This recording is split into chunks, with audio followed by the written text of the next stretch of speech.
I remember being in St. Louis for one of the acquisitions, and people being amazed that we were actually asking them to tell us about their company. They expected in some ways to be wiped out, from a cultural perspective.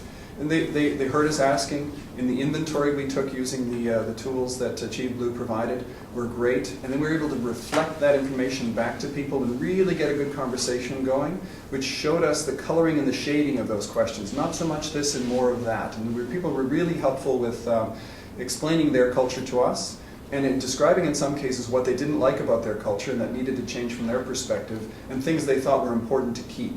And that understanding was good for us to really appreciate where the boundaries were and where we run into trouble. It also gave us a good sense from SoftChoice's perspective of where were the things that were totally aligned with SoftChoice's culture, where we're not going to have any troubles, and where were there going to be some places where we would definitely have some issues if we didn't manage carefully. So that index and that inventory really helped us to understand what we're getting ourselves into and actually managing through this integration.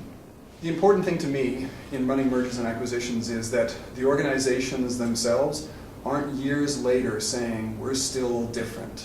And to me right now, when I look at the leader of Optimus Solutions, he's saying, we're SoftChoice. And when I look at the people in St. Louis with Software Plus, they're saying, we're SoftChoice. They don't want to talk about their previous companies. They want to be known as part of SoftChoice. And to me, that's the success, and that's what's different.